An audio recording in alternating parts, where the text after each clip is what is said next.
तो आज के इस वीडियो में हम साइनोफाइसी और मिक्सोफाइसी के बारे में पढ़ेंगे।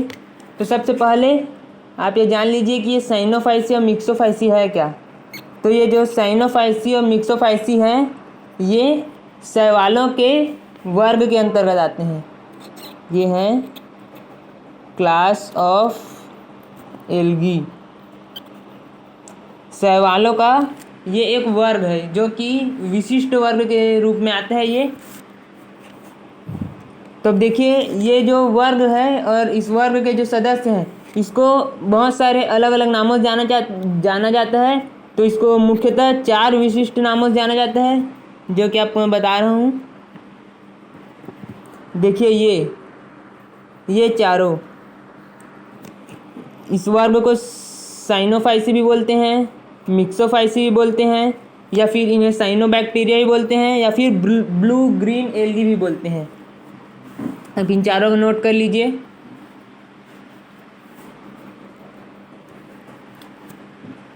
तो अब यहाँ पे देखना ये होगा कि इस वर्ग को ये 4 नाम क्यों दिए गए हैं, मतलब इस वर्ग को इन 4 नाम से क्यों जाना जाता है। तो देखिए सबसे पहले है साइनोफाइसी। तो इसे जो इसके सदस्य हैं, इस वर्ग के जो सदस्य हैं, मान के चलिए ये एक शैवाल है, तो इसके जो ये साइटोप्लाज्म है, कोशिका द्रव्य है, इसमें मुख्य रूप से सी फाइकोसाइनिन नामक वर्णक पाया जाएगा। सी फाइकोसाइनिन।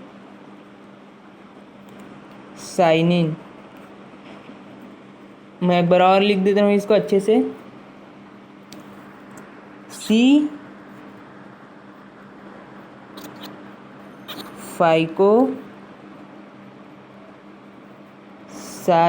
पूरा नहीं आ रहा है, फाइकोसाइनिन।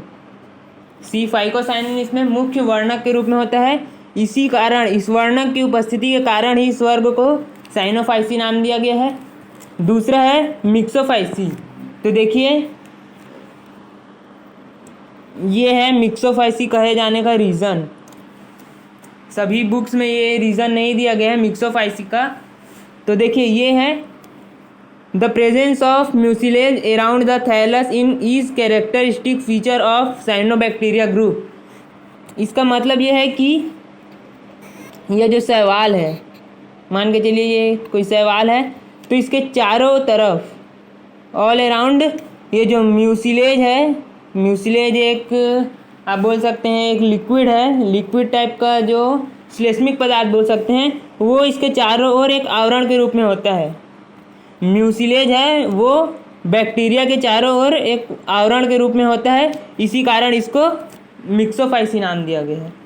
तो ये भी समझ गए होंगे। तीसरा साइनोबैक्टीरिया। तो साइनोबैक्टीरिया क्यों, देखिए जो इसके अंतर्गत जो सदस्य हैं उनमें एल्गी के बहुत सारे गुण पाए जाएंगे, नॉर्मल एल्गी शैवाल के, प्लस उसमें बैक्टीरिया के बहुत सारे गुण पाए जाते हैं, बैक्टीरिया के बहुत सारे गुण पाए जाते हैं। इसी कारण इसको साइनोबैक्टीरिया कहा गया है। साइनो मतलब जो ये जो है एल्गी, और बैक्टीरिया मतलब जीवाणु।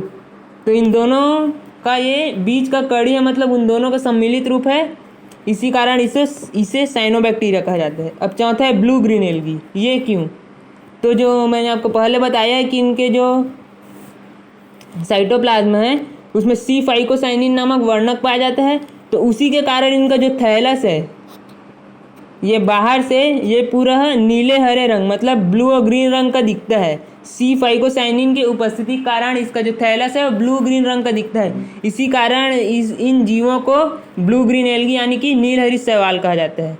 तो ये चारों पॉइंट आप समझ गए होंगे। इसी से आप लिखने का स्टार्ट करेंगे ये टॉपिक के ऊपर।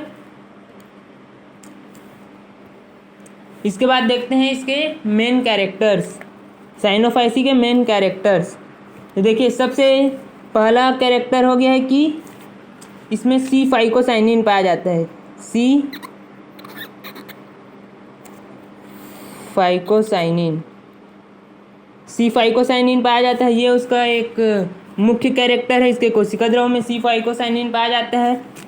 इसका दूसरा कैरेक्टर होगा कि ये ब्लू और ग्रीन कलर के रूप में दिखते हैं, नीले हरे शैवाल के रूप में दिखते हैं ये, इन्हें नील हरित शैवाल कहा जाता है, ये लिख सकते हैं आप। इसके अलावा ये कहाँ पाए जाते हैं, तो ये हमेशा फ्रेश वाटर एल्गी हैं, ये हमेशा फ्रेश वाटर में पाए जाते हैं, याद रखिएगा।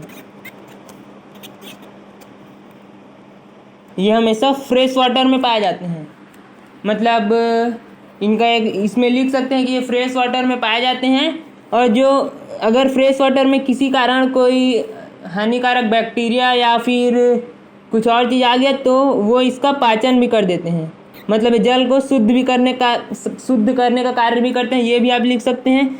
इसके अलावा ये अन्य जो पौधे हैं उनके साथ सहजीवी रूप से जीवन यापन करते हैं। देखिए आप ये नोट कर लीजिए आप, ये सहजीवी रूप में भी उपस्थित होते हैं। अब सहजीवी का मतलब क्या,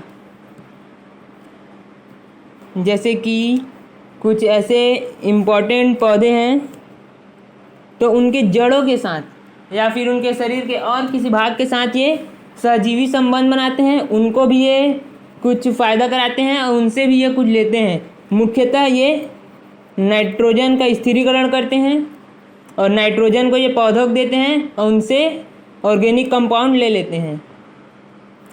उसके बाद बोला जाएगा कि इनमें जो भोज्य पदार्थ है वह साइनोफाइसियन स्टार्च के रूप में संग्रहित रहता है। जो भोज्य पदार्थ है वह साइनोफाइसियन स्टार्च के रूप में संग्रहित रहता है, ये आप लिख लीजिए। उसके बाद इसमें जो इसके जो साइटोप्लाज्म है उसमें मुख्य रूप से chlorophyll A, chlorophyll C, beta carotene, इसके अलावा आपको बताया मैंने सी फाइकोसाइनिन और इसके अलावा जैंथोफिल,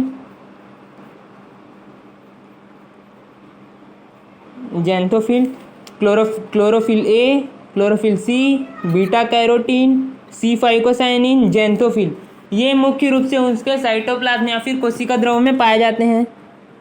उसके अलावा इसके बाद हम उसके थैलस की बात करते हैं, तो ये जो होते हैं वो एक कोशिकीय होते हैं, यूनिसेलर होते हैं ये, और इनमें बैक्टीरिया के गुण पाए जाते हैं, अर्थात ये प्रोकैरियोटिक होते हैं। क्या होते हैं? प्रोकैरियोटिक, और इनमें प्रकाश संश्लेषण की क्षमता पाई जाती है। तो अब बैक्टीरिया के जैसे ये जो प्रोकैरियोटिक होते हैं मैंने बता दिया, तो प्रोकैरियोटिक होते हैं तो इनके जो साइटोप्लाज्म है उसमें माइटोकॉन्ड्रिया, गोल्गी कॉम्प्लेक्स और एंडोप्लाज्मिक रेटिकुलम, लाइसोसोम और nucleus, developed nucleus, nuclear membrane, ये सब इनके जो साइटोप्लाज्म हैं उनमें ये नहीं पाए जाएंगे। इसे भी आप नोट कर लें, ये सब उसके साइटोप्लाज्म में नहीं पाए जाएंगे क्योंकि ये प्रोकैरियोटिक हैं। इसके अलावा इनकी कोशिका भित्ति है वो सेल्यूलोज की बनी होती है, कोशिका भित्ति सेल्यूलोज की बनी होती है, और इनका जो शरीर है चारों ओर से श्लेष्मिक पदार्थ से घिरा रहता है। वो श्लेष्मिक पदार्थ जिलेटिन भी हो सकता है या फिर मैंने पहले बताया था म्यूसिलाइज भी हो सकता है। ठीक है, इतने कैरेक्टरिस्टिक आप याद रखेंगे। इसके अलावा इनमें ऑलवेज एसेक्सुअल रिप्रोडक्शन पाया जाता है। एसेक्सुअल रिप्रोडक्शन मतलब अलैंगिक प्रजनन इनमें पाया जाता है, सेक्सुअल रिप्रोडक्शन इनमें नहीं पाया जाता। ये आप याद रखेंगे, ये मेन पॉइंट है। तो इनमें एसेक्सुअल पाया जाता है, इसका मतलब इनके जो ऑर्गन्स हैं वो सीलिया रहित होंगे, मतलब चिकने रहेंगे। इसमें कोई सीलिया या फिर कसाभिका बोल सकते हैं, वो इनमें नहीं पाया जाएगा, मतलब ये गतिशील नहीं होंगे। ठीक है, तो ये बहुत सारे कैरेक्टर्स हो गए, इनको आप पढ़ सकते हैं। इसके बाद इसके एग्जाम्पल्स को हम रीड करते हैं। तो इसका एक मुख्य एग्जाम्पल है नॉस्टॉक, नाम सुना होगा नॉस्टॉक। तो इसका सबसे पहले हम क्लासिफिकेशन देखते हैं। यह है क्लासिफिकेशन, देखिए ये है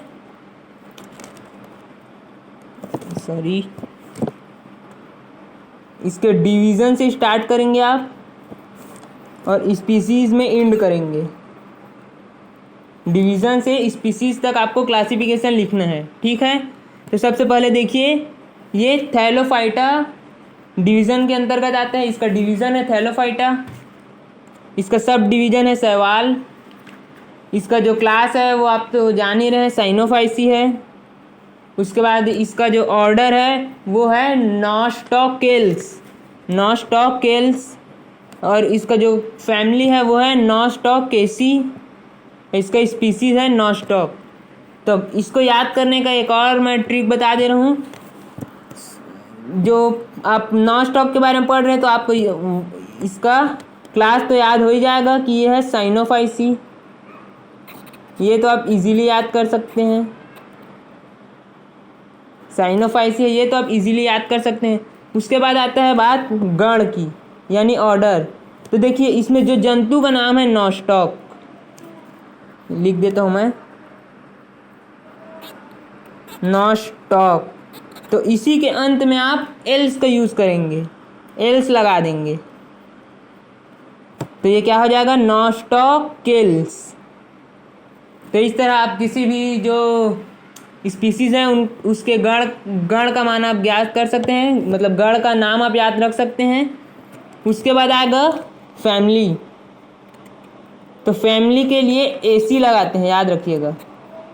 इसको आप एसी के रूप में भी याद कर सकते हैं। देखिए जैसे इसका नाम नॉस्टॉक है तो इसके अंत में एसी, नॉस्टॉकेसी, तो इसका फैमिली हो जाएगा। फिर स्पीसीज़ है नॉस्टॉक, ये आप याद कर सकते हैं। उसके बाद इसका प्राप्ति स्थान, तो ये आप पहले जैसे ही लिखेंगे प्राप्ति स्थान, ये फ्रेश वाटर एल्गी है, फ्रेश वाटर में पाया जाता है, या फिर ये क्या बोलते हैं, नम चट्टानों में, गीले चट्टानों में, गीले मिट्टी में भी पाया जाता है, और ये अन्य पौधों के ऊपर सहजीवी रूप में पाया जाता है। तो इसमें सहजीवी रूप में आप और एक मेल लिखेंगे कि ये जो नॉस्टॉक है यह कवक के साथ सहजीवी रूप में पाया जाता है, और यह लाइकेन का निर्माण करते हैं। समझ गए, ये नॉस्टॉक है वह सहजीवी रूप में कवक के साथ उपस्थित रहता है, सहजीवी संबंध बनाए रखता है, जिससे लाइकेन का निर्माण होता है। ये भी आप इसमें मेन पॉइंट के रूप में लिखेंगे।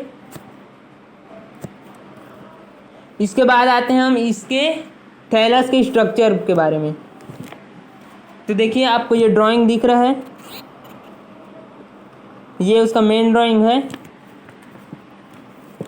तो देखिए इसको मैं बताता हूँ कि ये जो है ये क्या बोलते हैं, ये नॉस्टॉक है, ये हमेशा कॉलोनियल होता है। कॉलोनियल मतलब ये हमेशा ग्रुप में पाया जाता है, ये भी आप लिख लेंगे। कॉलोनियल होता है, ये हमेशा ग्रुप में पाया जाता है। देखिए आप ये जो प्रत्येक एक दिख रहा है, ये प्रत्येक इस टाइप का जो स्ट्रक्चर दिख रहा है आपको, ये एक हो गया, एक और है, ये दो। तो देखिए इस स्ट्रक्चर में कितने सारे साथ में हैं, मतलब ये ग्रुप में पाए जाते हैं। या आप इस स्ट्रक्चर को देख के याद कर सकते हैं। उसके बाद इसका जो मंडल है, मंडल मतलब कॉलोनी, वो तंतुवत होता है। तंतु के समान दिख रहा है आपको, ये इस टाइप से, इस टाइप से, इस टाइप से, ये तंतु के समान दिख रहा है। तो ये तंतुवत होता है, जो कि बहुत सारे कोशिकाओं से मिलकर बना होता है। तो इसको आप इजीली याद कर सकते हैं, और इसे क्या बोलते हैं, ट्राइकोम, इसे बोलते हैं ट्राइकोम। दिखा देता हूँ मैं,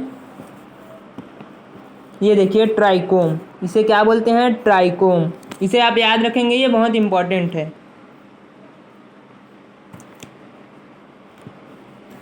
ठीक है। उसके बाद जो ये ट्राइकोम है, उसे जब हमने इलेक्ट्रॉन सूक्ष्मदर्शी की सहायता से देखा तो ये मुड़े हुए संरचना के रूप में दिखा है, मुड़ी हुई संरचना के रूप में इसमें दिख रहा है आपको। देखिए मुड़ी हुई संरचना के रूप में दिख रहा है। तो इलेक्ट्रॉन सूक्ष्मदर्शी की सहायता से देखने पर यही दिखा। उसके बाद ये बहुत सारे कोशिकाओं से मिलकर बना बताया हूँ। तो ये जो सब कोशिकाएं हैं वो सब समान आकार की होती हैं, ये भी आप नोट कर लीजिए, समान आकार की होती हैं। शेप इनका एक इक्वल रहता है, लेकिन जो बीच में उपस्थित कोशिकाएं होती हैं जो इसका जो से थैलस है उसके बीच की जो कोशिकाएं होती हैं वो आकार में लंबी होती है, आकार में लंबी होती है और ये कलरलेस होती हैं, इसमें कोई रंग नहीं होता। जो बाकी अन्य कोशिका है समान आकार की, उनमें क्लोरोफिल के कारण वो हरे रंग की होती है, ये भी लिखेंगे, लेकिन ये कलरलेस होता है। और इसे क्या कहते हैं? हेटेरोसिस्ट।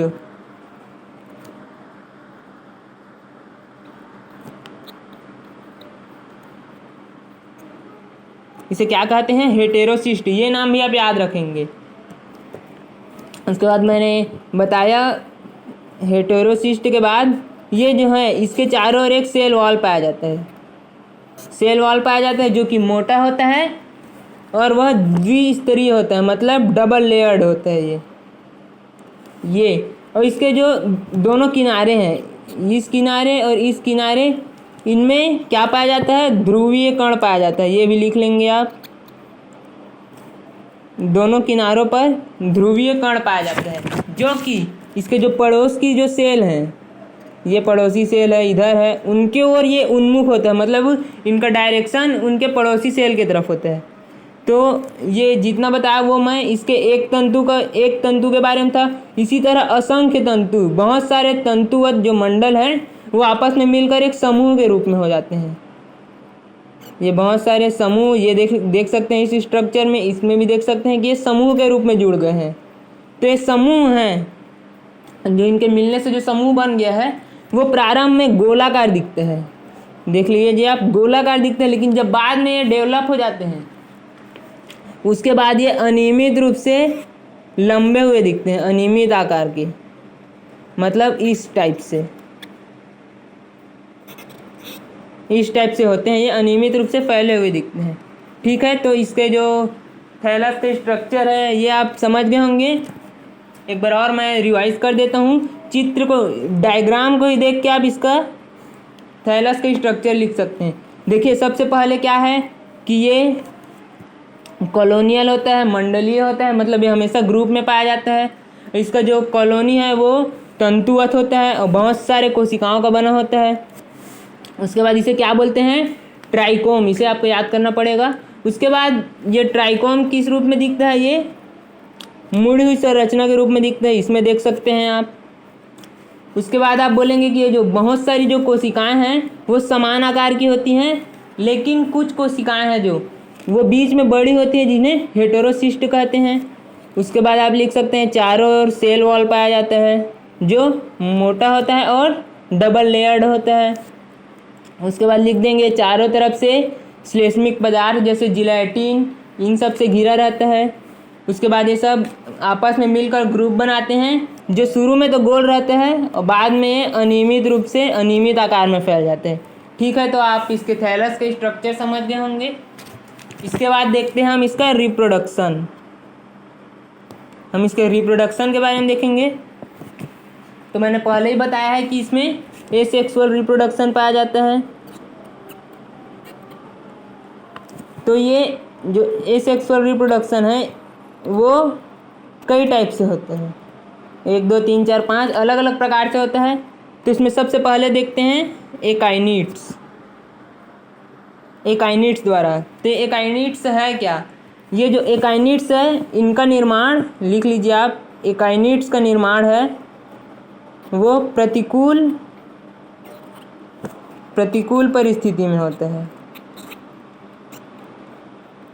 एकाइनिट्स का निर्माण है वो प्रतिकूल परिस्थिति में होता है, मतलब अनफेवरेबल कंडीशन में होता है। ठीक है, तो एकाइनिट्स है क्या? देखिए ये जो शैवाल का जो एक सेल है, मान के चलिए, इसे मैं छोटा कर देता हूँ, ये शैवाल का सेल है मान के चलिए। उसके बाद इसके जो अंदर है उसमें बहुत सारे फूड मटेरियल्स जमा होने लगेंगे, भोज्य पदार्थ का ये संग्रहण करते जाएगा, जिसके कारण इसकी जो कोशिका भित्ति है बाहर की वो बड़ी होती जाएगी, जिसके कारण जो इसकी सेल मेम्ब्रेन यानी कि कोशिका झिल्ली है वो भी बड़े हो जाएगी। और ये जो संरचना बनी कोशिका भित्ति और कोशिका झिल्ली के बड़े होने के कारण इसे ही एकाइनिट्स कहते हैं। समझ गए होंगे आप। भोज्य पदार्थ का संग्रहण ज़्यादा हो जाता है कोशिका में, तो इसकी जो कोशिका भित्ति है वो बड़ी हो जाती है। उसके बाद इसकी कोशिका झिल्ली है वो भी मोटाई में बड़ी हो जाती है और ये पूरी संरचना एकाइनिट्स का निर्माण करती है। तो ये प्रतिकूल परिस्थिति में एकाइनिट्स ऐसे रहता है, लेकिन अनुकूल परिस्थिति होती है तो ये बहुत सारे सेल डिवीज़न के बाद नई कोशिकाओं का निर्माण करते हैं। जब अनुकूल परिस्थिति आती है तो सेल डिवीज़न होता है और उसके बाद न्यू सेल्स या फिर न्यू थैलस का निर्माण होता है। ठीक है, ये आप एकाइनिड्स में लिख सकते हैं। उसके बाद दूसरा देखेंगे हम विखंडन, फ्रेगमेंटेशन। तो इसके बारे में आप जानते ही होंगे, लेकिन इसको मैं इजीली तरीके से आपको बता रहा हूँ। ये आप ड्राइंग देख सकते हैं, इसी ड्राइंग को मैं बताऊँगा। देखिए, जो इसका जो बहुत सारे तंतु बना था, ये ऐसा ऐसा ऐसा ऐसा ऐसा,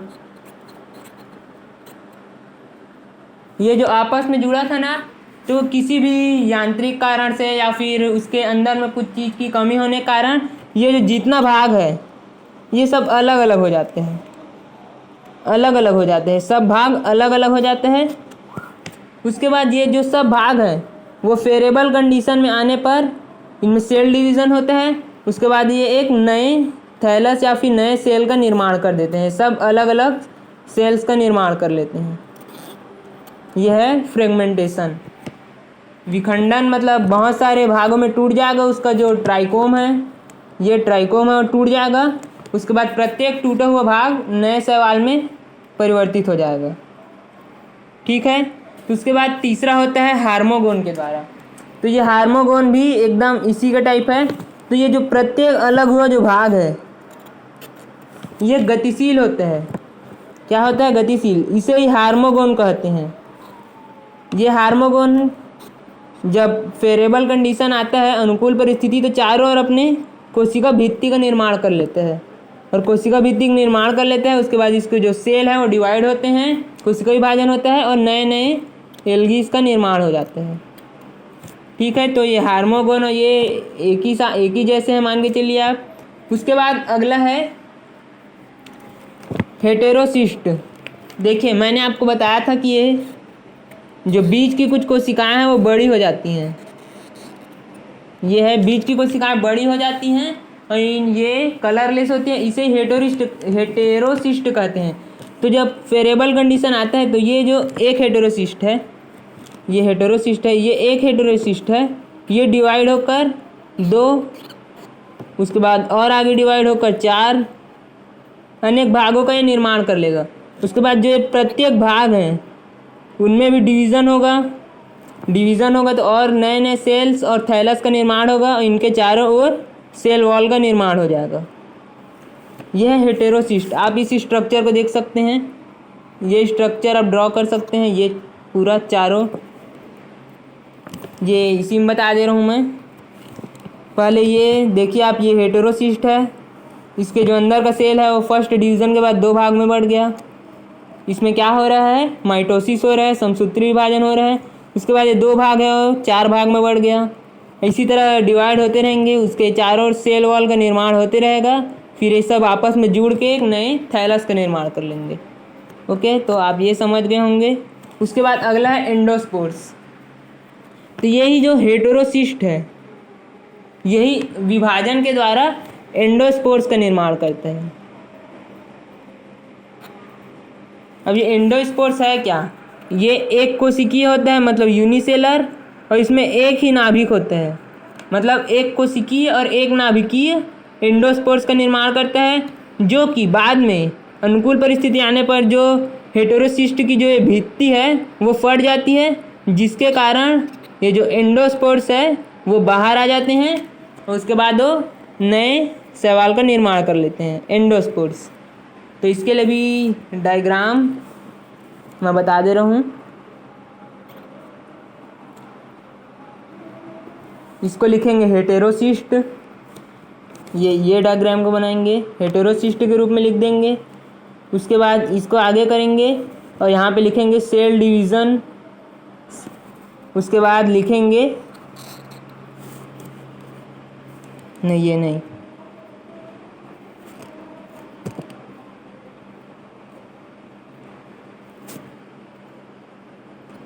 इसको लिख देंगे हेटेरोसिस्ट। और इसके अंदर आप बना देंगे एक कोशिकीय और एक नाभिकीय एंडोस्पोर। इसको आप नाम दे देंगे एंडोस्पोर। बहुत सारे एंडोस्पोर का निर्माण होगा। इसके बाद इतना को आप नोट कर लीजिए, इतना। इसके बाद अगला आप बनाएंगे ऐसे डायरेक्शन देके कुछ इस तरह से। इसको आप हेटेरोसिस्ट नाम देंगे।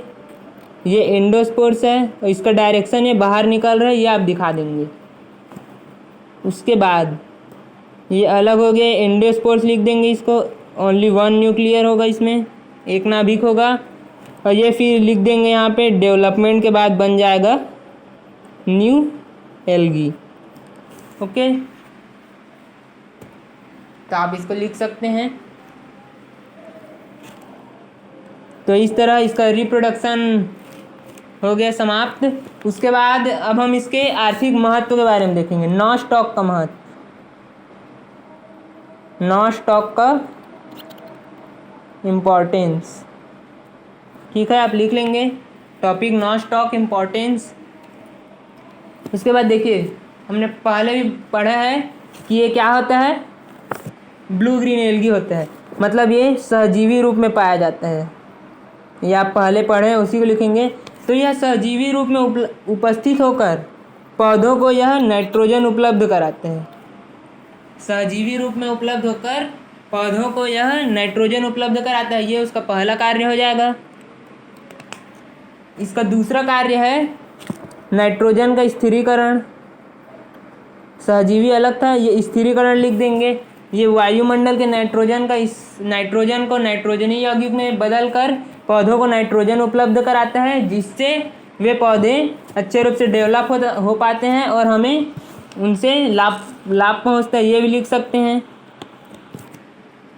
उसके बाद इसमें तीसरा लिखेंगे आप कि ये जल को शुद्ध करने का कार्य करते हैं, क्योंकि स्वच्छ जलीय होते हैं। इसमें जो उपस्थित बैक्टीरिया हैं या फिर जो अन्य जो माइक्रोब्स हैं, उनको ये अपने अंदर खींच लेते हैं और उनको नष्ट करके जल को शुद्ध करते हैं। ये भी आप लिख सकते हैं। ठीक है, तो नॉस्टॉक यहाँ हो गया। यहाँ पे आर्थिक महत्व दिया है, आप लोग इसका स्क्रीनशॉट ले लीजिए।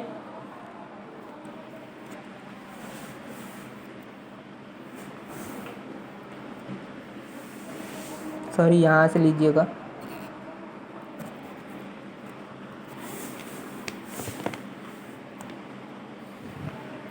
इसके बाद अगला टॉपिक है ग्लियोकैप्सा। ये भी एक ब्लू ग्रीन एल्गी है।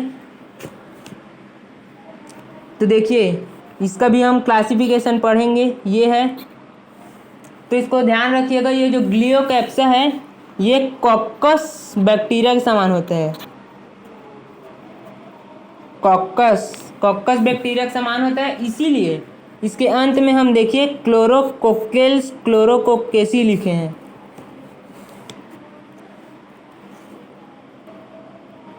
तो इसका मैं क्लासिफिकेशन आपको बता दे रहा हूँ।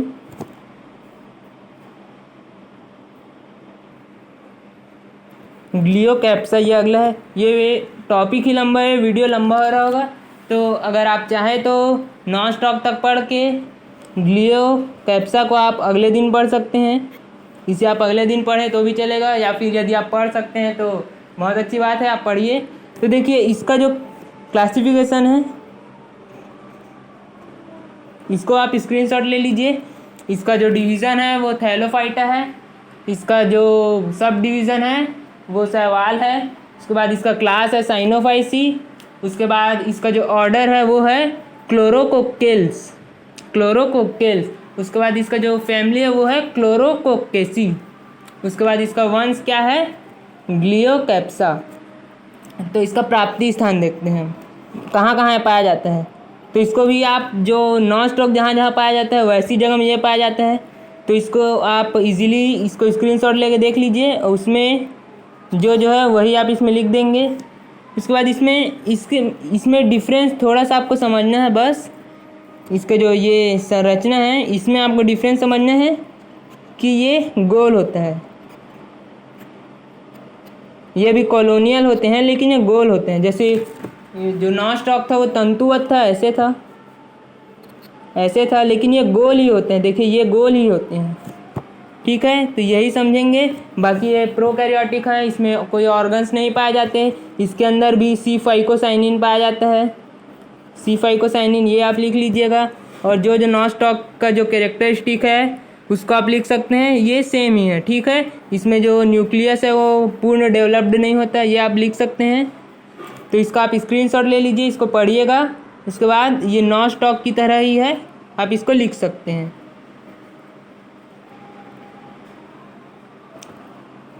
ये देखिए, ये इसका डायग्राम देखिए, गोल ही है हमेशा। अब हम देखते हैं इसका रिप्रोडक्शन। तो इसमें मुख्यतः द्विविखंडन के द्वारा रिप्रोडक्शन होता है। द्विविखंडन आपको दिखा देता हूँ मैं। ये देखिए द्विविखंडन, इसको आप लिख लीजिए। अब इसमें भी आप द्विविखंडन कैसे होगा, जो इसका क्या बोलते हैं उसको, जो सेल है वो 3 अलग अलग तलों में लंबवत विभाजित होगा। 3 अलग अलग तल है, उसमें ये लंबवत विभाजित होकर अपनी संख्या में वृद्धि करते जाएगा। फिर ये संख्या में वृद्धि हो गया, मान के चलिए ये 4 हो गया। अब चारों के चारों तरफ ये सेल वॉल निर्मित होगा। उसके बाद इसके अंदर जो वर्णक है वो निर्माण होते जाएंगे, और ये चारों अलग होके न्यू सेल का निर्माण कर लेंगे। न्यू सेल और न्यू थैलस का निर्माण कर लेंगे। तो आपका आज का ये टॉपिक यहीं ख़त्म होता है।